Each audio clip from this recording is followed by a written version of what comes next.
You've heard the story. A group of young men fled oppression, hid in a cave, and woke up over 300 years later, completely untouched by time. You were told it's symbolic, a myth, a moral lesson. But that's a lie, because what the Quran describes in Surah Al-Kahf is not a parable. It's a dimensional event, a real-time freeze, a cosmic glitch designed by the divine and preserved in the most read book on earth. And today you're going to understand what they never taught you. What really happened in the cave? Ashab al-Kahf, the companions of the cave, are described as youths who believed in one God in a world of false worship, fled their society's corruption, took refuge in a cave, a portal in the earth, and fell into a deep, long sleep. How long? 309 years. And they remained in their cave for 300 years and exceeded by 9. Quran 18:25. Now stop. Why would a sacred book include such a strange story in vivid detail and attach it to time itself? Because it's not just a story, it's a warning, a map, and a demonstration of how God suspends time when necessary. This is where science and scripture collide. Time dilation, a Quranic phenomenon modern physics now admits. Time is not absolute. Einstein proved that gravity bends time. Speed alters time, and different frames of reference can produce time distortion. In simple terms, if you move fast enough or enter a certain gravity field, you can experience time differently. The Quran already told us this 1400 years ago. In Surah Al-Hajj 22:47, "A day with your Lord is like 1,000 years of what you count." In Surah Al-Ma'arij 74, "The angels and the Spirit ascend in a day whose length is 50,000 years." So when Ashab al-Kahf enter a cave and time freezes for them, it's not myth. It's a demonstration of temporal protection. Who were the sleepers? Most mainstream scholars say they were early Christians fleeing Roman persecution. But let's go deeper. The Quran never names them. It never gives a date. It never says they were Christian. Instead, it presents them as a universal template. Youths of pure faith, escaping systemic falsehood, protected by God through a pause in time, and they weren't alone. They were accompanied by their dog, who stretched his forelegs at the entrance. 18:18. But why mention a dog? Because this is not just a historical moment. It's a dimensional seal. In Persian, Indian, and Central Asian mysticism, dogs are guardians of thresholds, between the seen and unseen. And the Quran says, "Had you looked at them, you would have turned away in terror." 18:18. Why? Because the energy in that cave was not normal. Their sleep was sacred, untouchable. And the environment around them was being manipulated by divine order. This is quantum stasis. This is chronological isolation. This is a divine firewall against spiritual corruption. And here's the kicker. The Quran refuses to tell us how many there were. Some will say 3, their dog the 4th. Others will say 7, their dog the 8th. Say, "My Lord knows best." 18:22. This isn't confusion, it's protection. Their identities are veiled, not for mystery, but because their mission is not over. Why time was frozen, Ashab al-Kahf weren't just being saved from a corrupt regime. They were being preserved for a future era. Because the Quran doesn't say they died in that cave. It says they woke up and were shocked at how much time had passed.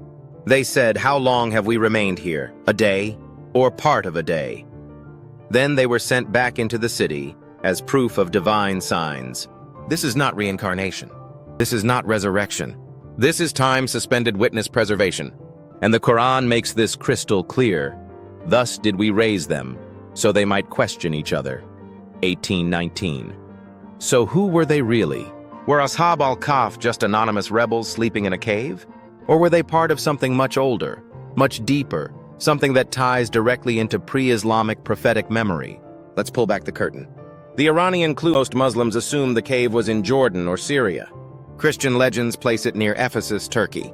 But early Sufi sources, Zoroastrian records, and even ancient Iranian cosmology tell a different story. There is a tradition in eastern Iran, in the region of Nishapur and Herat, of 7 unknown sleepers, known as Pirs or Yarans, who vanished during the reign of a tyrant king. These accounts say they didn't die. They were sealed inside a mountain and would reappear when time turns in on itself. This isn't folklore. This is an echo of Ashab Al-Kahf. And here's what's wild. Zoroastrian eschatology, long before the Quran, predicted that hidden servants would emerge in the final age, awakened from divine stasis to assist the coming of the Saoshyant, the Persian Messiah. Sound familiar? The Quran's cave sleepers, the Zoroastrian hidden companions, the Christian seven sleepers of Ephesus, all are describing the same archetype. And it gets deeper. Archetype versus biography Ashab Al-Kahf are not just individuals. They are soul codes. They represent the pure remnant, the hidden, just, the sealed in light, the preserved memory of a truer world. Every civilization has this memory. In Judaism, it's the lamed Vav Tzadikim, 36 righteous hidden ones. In Islam, it's Autad, the pillars, Abdal, the replacements, and Riyal al-Gaib, men of the unseen. In Christianity, it's the two witnesses who appear at the end times. In Buddhism, it's the Maitreya waiters in Persian lore. It's the Yari Gaib, the invisible helpers of the Mahdi. All of these are preserved beings, protected by time distortion, hidden from the public, waiting for the final cycle to complete. Ashab al-Kahf are the Islamic fingerprint of that same pattern. But why is that important now? Because the pattern is resurfacing. Timeline re-entry. The echo returns. The Quran says, "And thus did we make their case known to the people." 1821. This verse is temporal. It implies their story became known when it was needed. So why is it resonating again now? Because we're entering the same spiritual climate, a world ruled by false systems, souls awakening to deeper truths, institutional religion collapsing, time itself accelerating, glitching, distorting, and just like before. A few are hearing the call. They are leaving the system. They are hiding in caves, not physical ones, but dimensional ones. Silence, solitude, inner retreat, awakening work. And they are being preserved. You feel it, don't you? This pull to exit the madness. This strange sense that time isn't moving normally.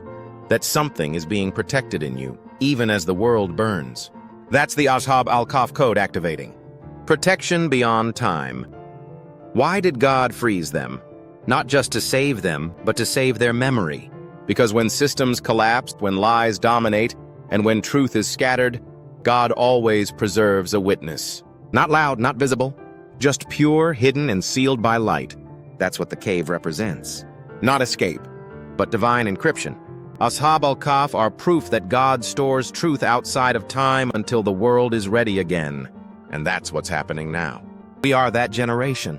We are the ones who find their story strange, because we're waking up into it. You now understand Ashab al-Kahf were real. They weren't symbols. They weren't a myth. They were a soul technology, a divine demonstration of how pure hearts can be sealed in light, protected from corrupt timelines, and returned when truth is needed again. But here's the question no one dares to ask. What if this wasn't just a story about the past? What if it's a story about you? Let's unlock the final secrets. Sleep as divine suspension. The Quran tells us that during their time in the cave, the sleepers were in a state beyond normal consciousness. You would think them awake, though they were asleep, and we turned them to the right and to the left. 1818. This is not ordinary sleep. This is a state of suspended decay, where even gravity, muscle atrophy, and biological time are overridden. It's not a nap. It's dimensional sleep, a stasis field maintained by divine frequency. And in neuroscience, we're now discovering that deep sleep is when memories reorganize, cells regenerate. The soul explores dream dimensions, and higher guidance enters the subconscious. So what was God showing us? God. That time can be paused, death can be bypassed, and the body can be kept in divine resonance for centuries. But only when the soul is aligned. This isn't just protection. It's proof that the universe bends for truth. The cave as dimensional template. Every detail in the Ashab al-Kahf story is geometrically precise. The entrance of the cave faces east, catching the morning sun. The dog remains at the threshold. the guardian of access. The bodies are turned to the right and left, a coded reference to balance. No one can look at them without terror, because they are out of phase with this world. This isn't fiction, it's a blueprint. In ancient metaphysics, from Iranian mysticism to Hermetic teachings, the cave is always symbolic of the womb of the earth, the retreat from illusion, the gateway to higher light. This aligns with Ashab al-Kahf's cave. It's not just a place, it's a frequency shield, a zone where divine law overrides physical law. Those who carry this resonance today, they're not hiding in stone caves. They're living quietly in a society gone mad, seeking silence, light, and truth. Unseen, untouched, reserved. Are you one of them? Let's ask again. Why is this story surging in consciousness now? Because you are living through the exact same conditions. A world of idol worship, not of statues, but of tech, fame, ecosystems collapsing under the weight of their own lies, truth speakers hunted, silenced, buried, people feeling out of time, out of place, like they don't belong. And yet, you still believe in one source. You still seek the cave. You still feel like you're being protected for something. That's not delusion. That's recognition. You may be carrying the same soul frequency as the cave sleepers. And if that's true, you're not here to be famous. You're here to be preserved. Remember, to awaken at the moment when truth returns to the world and systems fall, just like they did. The return of the sleepers. Ancient scholars believed that Ashab al-Kahf would return before the final age, as witnesses, not as preachers, not as warriors, but as proof that divine time wins. Some Sufi masters even say, those who carry the fire of al-Kahf will not be known until the trumpet sounds. In other words, they're already here, silent, hidden, watching the world collapse in artificial time while waiting for the signal. Maybe that's you. So here's the final truth. Ashab al-Kahf were never just people. They were a code, a prophetic seed planted in human memory to activate when the timeline breaks. And now it's breaking. The cave is no longer a location.